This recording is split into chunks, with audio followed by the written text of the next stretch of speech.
na natin. Dadaan natin siya sa ilalim. Alright, sige.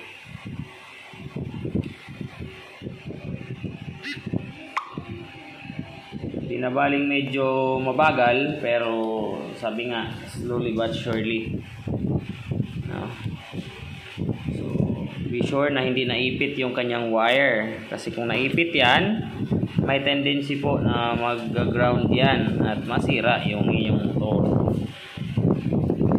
Okay, yan. Balik mo na. Ngayon naman, ipasok natin kung kanyang takip dito sa... Huwag mo nang galawin. Ito na.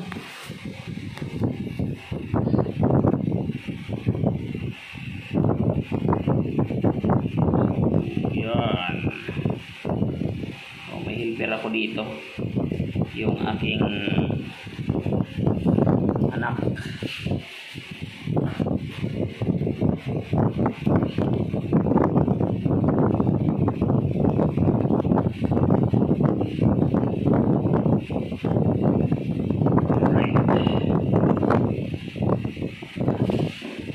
Lang sumasangat, ano, ikot lang natin, ikot lang. Kailangan talaga maipasok po natin yung guide, kasi kung hindi maipasok po yan, pipilitin mong tutornilyuhan, yan po ay masisira po, no? So masira lang, sayang na inayos mo na, nasira lang din. Right. May shotgun. May shotgun. So medyo mahirap to ipasok at hindi na masyado ano eh.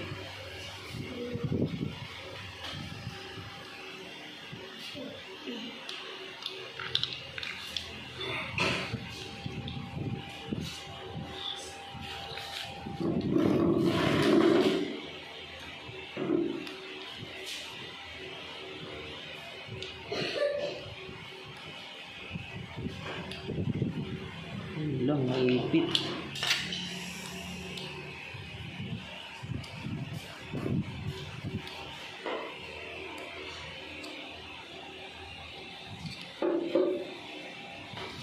Okay.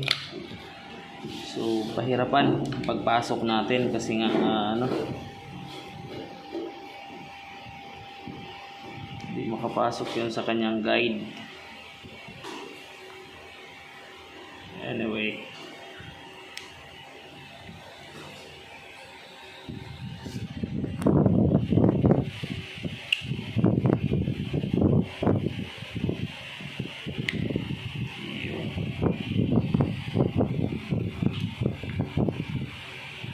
alright, so ikabit na lang natin, unahin natin to at napakahirap po niyang ipasok kapag nandun na siya. So unahin natin.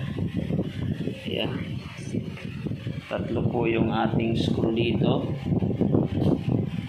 So be sure lang hindi nagkapalit-palit yung mga screw, kasi kung nagkakapalit-palit siya, so magkakalas ka ulit, no? So mas mahaba yung panahon na gugulin mo para dito para maikabit lang.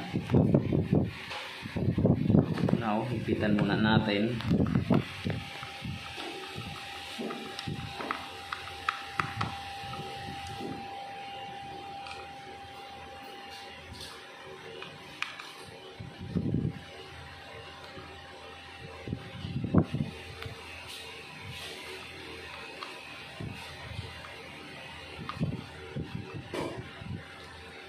Alright.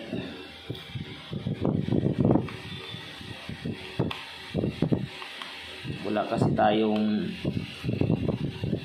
tapered na ano, na Phillips screw, kaya ang gamit lang natin, no, yung kanyang flat screw, no? So right, ipasok na natin to. May guide po siya dito sa gilid niya na para dun sa kanyang switch. So ang gagawin natin para hindi siya maipit, idadaan po natin sa ilalim.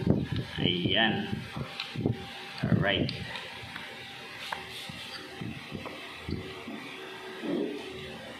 Dire-kabit na muna natin.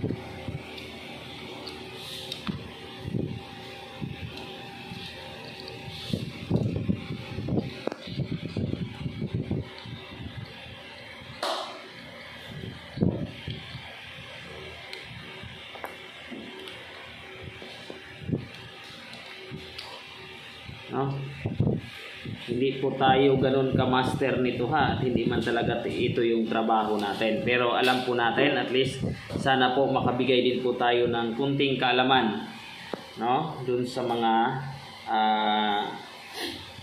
gusto din pong i-repair pa o i-restore pa, no, yung kanilang mga gamit sa bahay, o baka magawan pa natin ng paraan, kasi sayang din naman kung itatapon lang po natin, no. Sabi ko nga kanina, no, hindi man ganun kadali na hanapin po yung pera pambili, kaya kung magawan pa natin ng paraan, no, gawan pa natin ng paraan, at sayang din yung bagay na baka pwede pa namang i-restore, pwede pa naman gamitin, pwede pa naman ayusin, no, mga simpleng cleaning lang pala dun sa motor niya, no, at ito ay gagana na.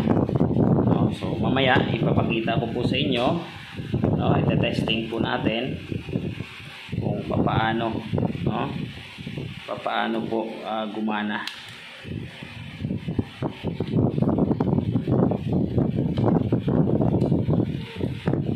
No, ang kagandahan lang din po kasi nito, no, itong blender po kasi ito, kaya ayaw ko talaga siyang masira kung maaari, kasi pag bumibili po kami ng karne sa palengke, pag gusto namin ng giniling, no, dito na lang po namin siya biniblend yung karne, no. Kailangan mo lang siya i-chop ng maliliit, no. Napakatalas po ng kanyang blade, no, napakaganda po.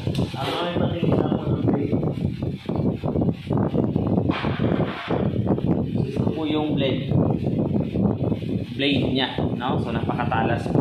Mamaya, no, so sa mga susunod po nating video, pwede ko po ipapakita sa inyo kung paano po ito dumurog ng karne ng baboy.